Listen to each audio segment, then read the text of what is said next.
Assalamualaikum warahmatullahi wabarakatuh, sahabat PMAT kembali bersama Kak Nazar. Dalam kesempatan kali ini kakak akan membahas naskah asli Matematika Dasar SIMAUI tahun 2025. Soal nomor pertama. Jika suku kelima dari barisan aritmatika adalah 20 dan suku ke-8 adalah 32, maka 80 adalah suku yang keberapa? Kita coba ambil informasi yang diberikan. Ini ada suku kelimanya sama dengan 20. Suku ke-8 sama dengan 32, kemudian suku ke-n-nya sama dengan 80. Kita fokus pada pertanyaan yang ditanyakan di soal ini adalah nilai n. Oke. Nah, kalau dua buah suku saling dikurang, itu yang didapatkan itu adalah selisihnya. Jadi saya bermain di sini dulu. U8, UN, kalau saya kurangkan dengan U5, maka akan diperoleh. Di mana kita tahu UN itu adalah N-1.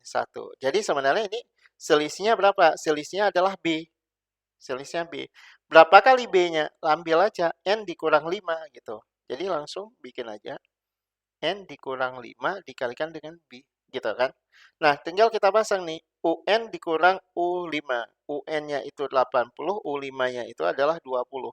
Boleh nggak Kak pakai dengan U8? Boleh aja gitu. Sama dengan. Berarti masalahnya sekarang kita mau cari nilai B.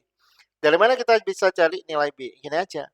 Kalau saya bermain di sini U8 dikurang dengan U5, itu akan diperoleh 32 dikurang dengan 20. Nah, ini gitu juga. 8 dikurang 5, 3. Jadi kita bisa tuliskan 3B itu sama dengannya adalah 12 gitu. Sehingga dari sini saya dapatkan nilai B adalah 4. Tadi ini bisa 4 dikalikan dengan N-5. Yuhu! 80 kurang 20 dibagi dengan 4. 80 kurang 20, 60 ya. 60 kalau dibagi 4, dunia tahunya 15. 15 itu sama dengan N-5.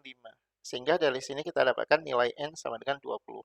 N sama dengan 20, opsinya adalah yang D. Kita lanjut untuk pertanyaan nomor 2. Fx sama dengan 2 berpangkat X dan Gx sama dengan 2 log X plus 1. Maka yang pertama F komposisi Y. Nah, ini kita menguji pernyataan ya.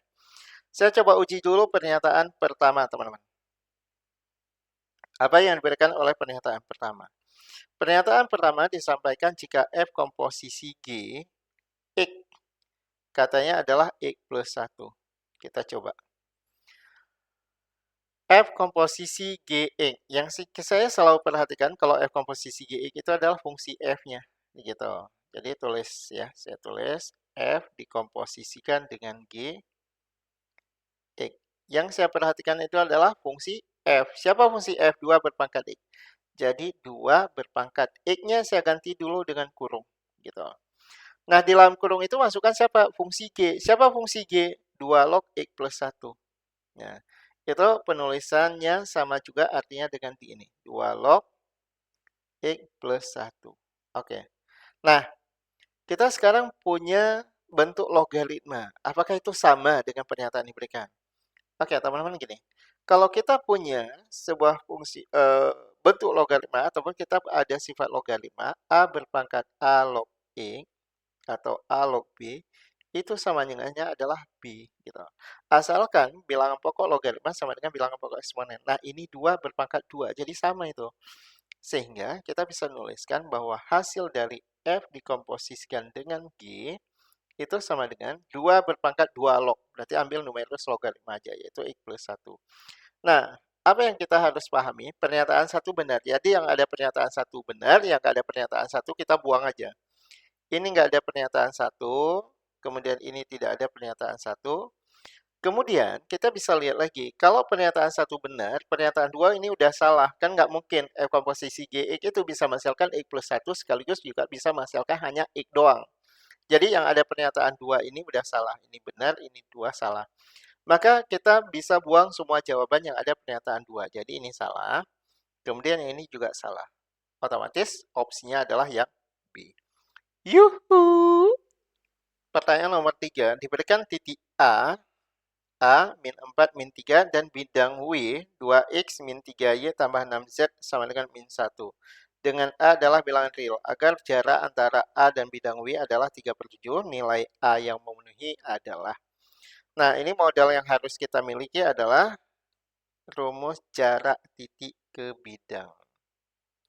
Sambil menjajah misalkan jarak titiknya saya nyatakan sebagai X1, Y1, Z1 ke terus persamaan bidangnya di sini saya coba bikin AX ditambah BY ditambah dengan CZ ditambah dengan D sama dengan 0 gitu ya. Nah, rumusnya dinyatakan sebagai D. D ini menunjukkan jarak, teman-teman. D sama dengan yuhu gitu ya. Nah, D sama dengan semua titik yang ada di sini kita substitusikan ke dalam persamaan garis. Jadi tinggal bikin aja AX1 ditambah dengan BY1 ditambah dengan CZ1 ditambah dengan D. Diper dengan jumlah kuadrat ya, akar jumlah kuadrat koefisien garis. Koefisien garisnya ini ada ABC, berarti tambah A kuadrat ditambah B kuadrat ditambah dengan C kuadrat. Mutlak. Kenapa mutlak? Karena jarak. Jarak itu selalu positif. Oke. Nah, kita berarti menentukan nilai D-nya di sini. Udah diketahui nih. Jaraknya diketahui 3/7. Jadi kita bermain aja. 3/7 sama dengan, kita mutlakkan. Mutlak dari apa ini? Mutlak dari persamaan garisnya. Ini 2X min 3Y tambah 6Z.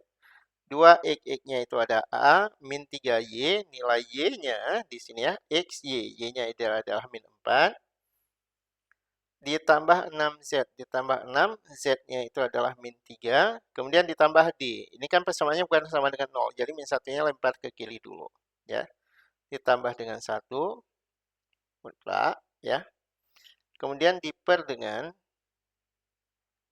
akar jumlah koefisien garis. Akar koefisien garis di sini ada 2, min 3, dan 6 ya.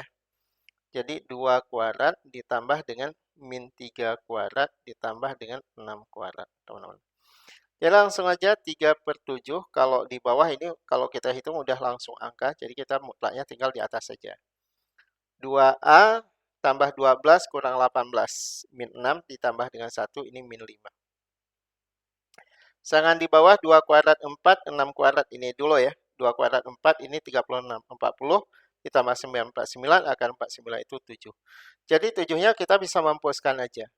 Sehingga kita punya mutlak 2A min 5 sama dengan 3. Jadi yang di dalam tanda mutlak yaitu 2A min 5, itu nilainya bisa 3 atau 2A min 5 itu nilainya bisa juga min 3 ya. Kan 3 dimutlakkan 3, min 3 dimutlakkan juga 3 gitu. Dari sini kita bisa dapatkan nilai A-nya itu harus 4 atau nilai A-nya itu harus 1. 4 dengan 1, opsi jawabannya adalah yang A. Yuhu! Pertanyaan nomor 4. Fungsi kuadrat fx sama dengan ax kuadrat ditambah bx ditambah dengan c. Memiliki nilai minimum min 4 pada x sama dengan setengah. Nah, ini kita penting nih.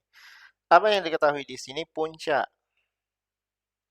Dia punya titik puncak. Pada saat X-nya setengah, Y-nya itu min 4. Jadi setengah, min 4. Garis G melewati titik 1, min 3 dan memiliki gradien M. Menyinggung grafik fungsi kuadrat tersebut. Jika fungsi kuadrat tersebut ya dibagi dengan X plus 2, sisanya 21. Apa yang kita peroleh di sini? Nilai F pada saat X-nya min 2, sisanya adalah 21. Berarti F min 2 sama dengan 21. Itu teorema sisa ya. Nilai 3M min 2AC dikurang B kuadrat adalah. Jadi yang pertama sekali kita bisa menentukan persamaan fungsi kuadrat yang diketahui puncak. A dikalikan X min XP dikuadratkan ditambah dengan YP. Di mana nilai A bisa kita tentukan dengan cara Y1 min YP. Ya, diper dengan X1 min XP yang dikuadratkan, teman-teman. Jadi delta Y per delta X itu sebagai nilai A. Next. Y1-nya 21. Tinggal kita masukkan ini. Jadi nilai A itu adalah 21 dikurang YP-nya itu adalah min 4. Diper dengan X min XP kuadrat. X-nya itu adalah min 2 dikurang dengan XP-nya setengah yang dikuadratkan. Nilai A di atasnya kita punya 25, di bawahnya itu 5 per 2 yang dikuadratkan. Itu adalah 25 per 4. Diperoleh sama dengan 4. Kalau demikian, maka saya bisa menentukan persamaan fungsi kuadratnya, yaitu Fx. Nilai A-nya 4 dikalikan X min setengah yang dikuadratkan ditambah dengan 4. Ditambah 4. Dikurang dengan 4, teman-teman. Oke, kita langsung kalikan aja. 4 dikalikan, ini jadi X kuadrat min X ditambah dengan 1/4 dikurangi dengan 1. Dikurangi dengan 4. Oke. Sehingga dari sini dapatlah persamaan fungsi kuadrat Fx sama dengan 4x kuadrat dikurang dengan 4x, 4 kali 1/4 1, dikurang 4 min 3. Apa yang kita dapatkan di sini? Nilai A sama dengan 4, nilai B sama dengan min 4, dan nilai C sama dengan min 3. Cakep. Langkah berikutnya kita ingin menentukan nilai M. Nah, bagaimana kita bisa menentukan nilai M-nya? Nah, ini saya potong dulu ya, sampai di sini. Saya coba potong dulu. Oke. Kita yang menentukan nilai M. M itu merupakan gradien dari garis G yang menyinggung parabola.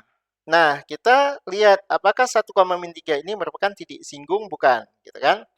Coba kita bermain kalau Fx-nya itu 1. F1.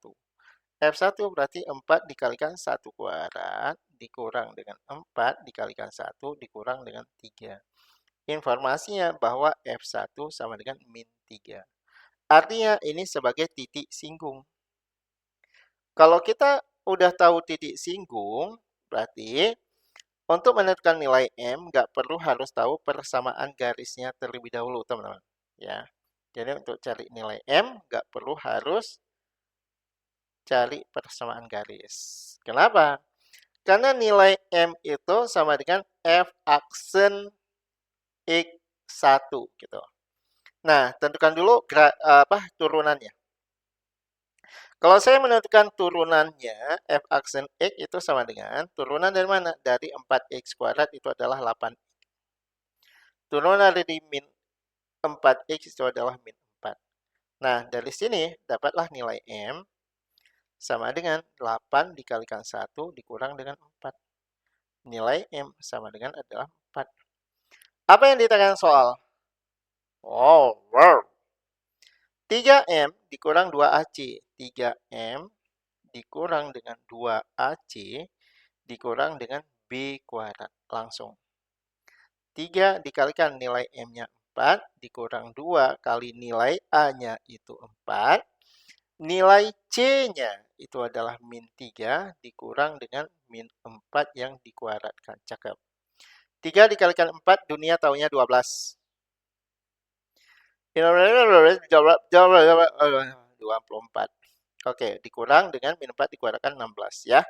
36 dikurang dengan 16, dunia taunya 20. Opsi jawaban untuk soal ini adalah yang A. Yuhu. Pertanyaan nomor 5. Persamaan garis yang membagi lingkaran X kuadrat tambah Y kuadrat min 4X tambah 2Y sama dengan 4 menjadi dua bagian yang sama dan sejajar dengan garis X tambah 2Y sama dengan 3 adalah.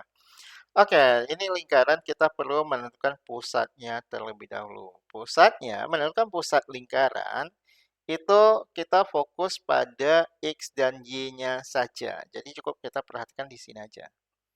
Koefisien X-nya dibagi dengan min 2. Koefisien X min 4 dibagi min 2 itu 2. Koefisiennya 2 dibagi dengan min 2 itu adalah min 1. Oke. Kenapa? Karena yang namanya garis yang membagi lingkaran menjadi dua bagian yang sama besar, ilustrasinya gini.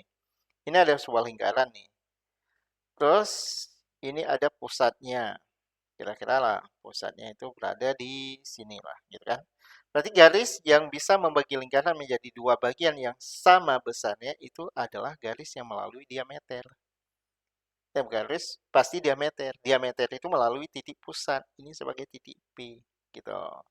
Oke, maka kita perlu tahu pusatnya berapa. Jari-jarinya nggak penting, karena nggak ditanyakan masalah luas di sini. Titik yang dilalui udah ada, tinggal kita perlu apa? Satu titik lagi atau gradien. Dia sejajar dengan garis X tambah 2Y sama dengan 3. Ketika diberikan X tambah 2Y sama dengan 3. X tambah 2Y sama dengan 3. Saya perlu di sini gradien. Gradien itu perbandingan antara koefisien X dan Y. Berarti ini koefisien X-nya itu 1, Y-nya itu adalah 2. Atau min 1/2. Karena balik lagi, kenapa bisa seperti itu? Persamaan garisnya itu supaya kita gampang, boleh kita nyatakan dulu dalam bentuk Y sama dengan AX plus B. Ataupun Y sama dengan MX. Jadi ini kita ganti dulu. 2Y sama dengan min X plus 3. Atau Y sama dengan min setengah X plus 3. Jadi dari sini kita peroleh nilai gradiennya adalah min setengah.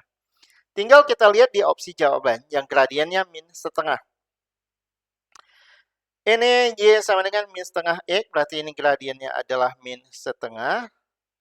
Ini Y sama dengan setengah X, berarti gradiennya itu adalah setengah. Kalau di sini gradiennya adalah setengah.